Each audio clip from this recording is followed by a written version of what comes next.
and welcome to my Unreal Engine 4 tutorial series on how to make a third-person shooter game.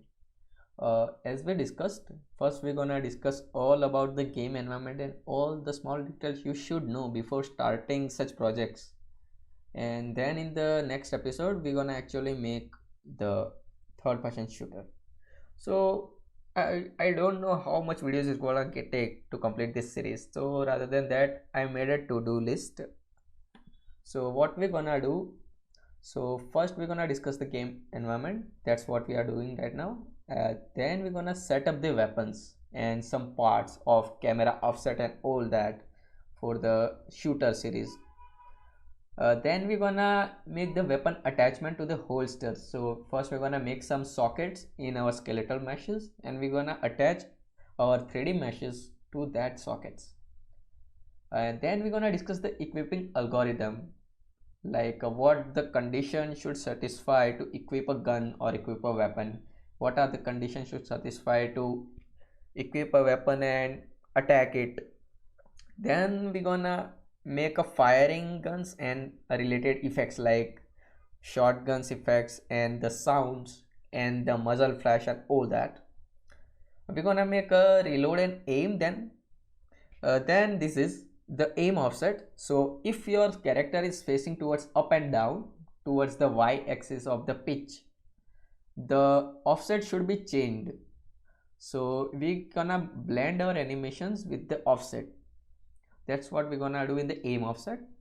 Then obviously we're gonna create a HUD, and then we're gonna make the weapon wheel mechanism. We're gonna do till this weapon wheel. We won't gonna do this throwable and projectile for now. So let's discuss about the game environment right now. So if you are an indie developer or a solo developer who want to make a AAA like game but have a lack of money or budget, or you don't know how to hire a good graphics designer, then your game might look a bit cringy, but you can still improve your gameplay because most of the games, if you see the Steam or itch.io, most of the games are not about just graphics. They are more about a gameplay and how you enhance your ability to improve your gameplay. And gameplay don't require any extra knowledge, rather than Unreal Engine is so powerful that you can create your own gameplay, you can improve it better and better, and you don't even require any third party assets. So gameplay is very important. So let's discuss some little details which mostly every game has and you still don't know that it is why happening. First is this camera offset. So as you can see, how many times have you played a game and you notice that your player is actually offset somewhat left rather than in the center of the screen.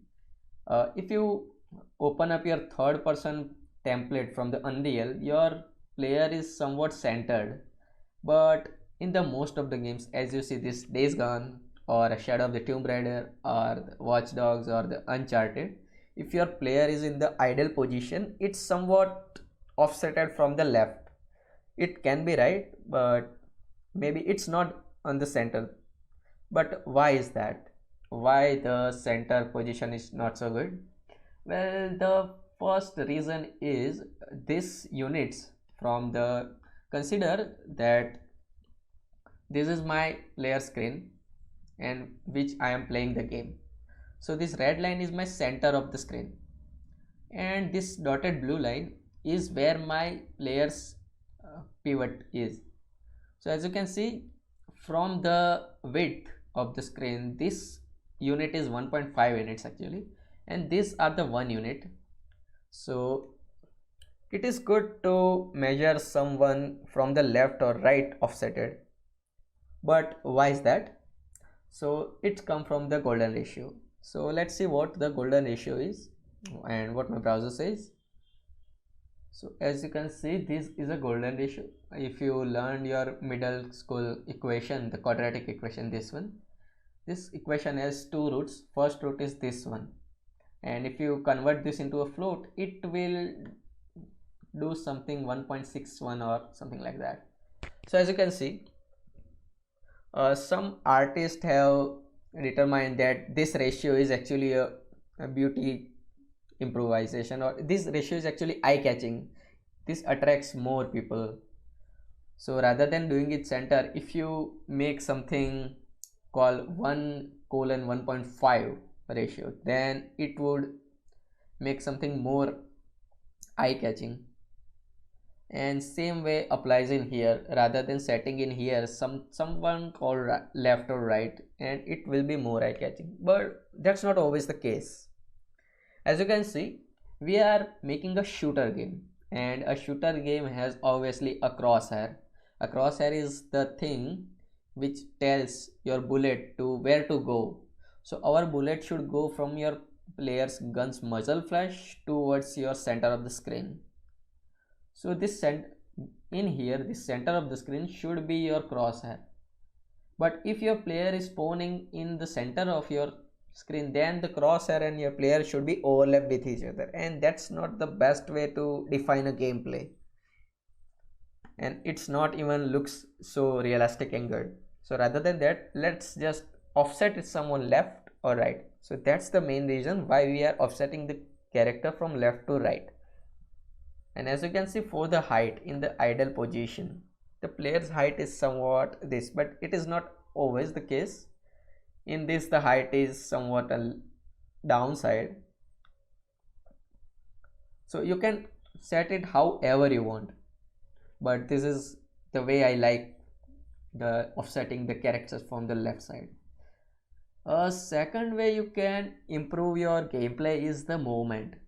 So if you have the Unreal Engine for template, you notice that when you press the movement buttons WASD, the players just start running without any gradual increase of the running speed, and that's not what the gameplay looks like. Gameplay should be realistic, and this movement is the way better than anything else, because those little details matters a lot.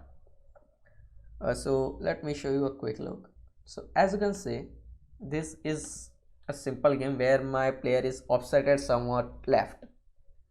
So if I run, it is running gradually and increase the speed to the max speed, and if I hold down the shift button, it is gradually decreasing, and this looks much more realistic than the previous one, right? As you can see, the third one, one input relative events. So what does it means? So let's say this is my game and my player is right now in the idle position. So if I hit the crouch button, my player is crouching and I can uncrouch it. So yeah, I can, this says that yeah, I have input one button and a relative events is firing when I inputting a button, but that's not always the case. You need to be more creative, you need to be more realistic. So let's say if I running and if I press the crouch button, it should roll, and that looks much more realistic. Like when I hit the crouch button, based on your player's current states, the crouch button event should fire, whether it should crouch or it should roll. And that's not all about the crouch. You can open up your mind, you can think about anything else, and you can create your own gameplay mechanics the same way where the Days Gone has, where you can crouch like this and also you can roll. Days Gone has something more, like if you run, then it will run something like this, but if you double press your sprint button, then it will sprint. As you can see, it is sprinting and my animation is somewhat changing. That looks much more efficient and much more eye-catching, and that makes your gameplay much more better than the previous one. Also, as you can see, the camera boom lag. So what is the camera boom lag? So as you can see, when I run my player, a camera is somewhat changes is lagging and it is smoothly changes, and if I stop moving, the camera is going forward. This is a little detail you might notice, but I know where to find it. So if you open up your player, third person player character or whatever, you can see You have a player like that, and from that you have a camera where have your camera boom. So as you can see, if you go in the camera boom, you can find this lag, the camera lag. If you play around this value, you will notice what is actually happening. And this camera boom is used much more in right now games, much more efficient than the previous one. And that these are the little details that you should improve and just play around and make your better gameplay. uh, then there was a wise use of a UE for material blueprint. Yeah, UE for material blueprint is as good as your blueprints which are you using. So if you right click and go to your materials, you will find the materials, and in here you can change your material to whatever you want, whether it's lit, it is unlit, and the material domains, whether it's a default one or a translucent or a opaque or a masked. You can also change the opacity, the emissive color, and these all things should be in the consistent way. This should matter and make a gameplay a lot better than the previous one. And it's all about the Unreal Engine 4. You don't have to just download any of the third party assets. You can do this all in the Unreal Engine 4. The next one is you need to keep the monkey busy. That's right. So how many times have you played a game and noticed that, yeah, my game is not about just a story. I need to keep roaming, I need to keep exploring, I need to keep finding glory, the experience point. And rather than doing the story missions, I should do the side missions and do all the things. But side missions and all the things, that's good, but you can still make your gameplay better. How? So have you noticed, if you play any game, there are some NPCs and NPCs are random. So if you just roaming around in your world, some NPCs are challenges you to fight with them, and that's even not a part of a game. That's just a beginning, and you are just roaming and find someone, hey man, you want to fight with me? And these all are the little details which makes your player busy. Like if you want to craft item, you first need to roam around, you want to explore. There are some rare item you should find by exploring your world, and this is what makes a player busy. Like if you want to make something, you can't just do it. Yeah, don't go for the rewards. What you can do is let the player explore, let the player do much more things, and for that make interactive the game, make the responsive of the game. Don't just do the static meshes and all. Like make something that interacts and do such things. That's what matters. And the last one is focus on the prop. So this is particularly for the Days Gone game, because if you have played this game has only bikes. There is nothing else. There are no cars, no trucks, nothing else. There is only bikes, and you can upgrade your bike to however you want. The bikes have the fuel tank, the bikes have the storage capacity and all that, and it has the damage resistance. So you can upgrade your bike, and for upgrading you need some extra parts, you need some extra gear for that, and that's what makes a player busy.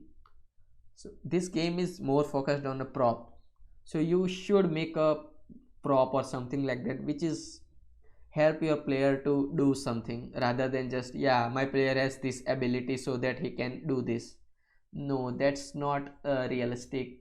Rather than make a prop. So this is what we gonna do. And now for the front end part, because we have discussed till now, it is the back end part. So if you are an indie developer who don't have enough budget, so make a 3D game, or downloading a 3D assets, or buying a 3D assets, and if you are not a good artist, then there is a Megascans. So as you can see, this Quixel bridge, and all these assets are free 100%.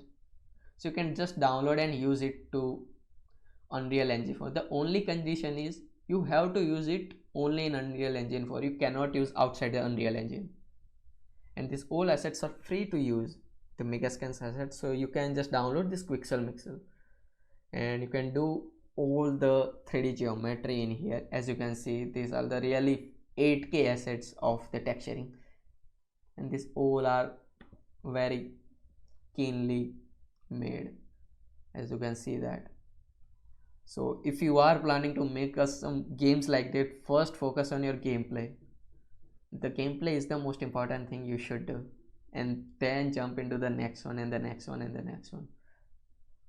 So alright guys, this is it for now. So thank you so much guys for watching, and bye bye.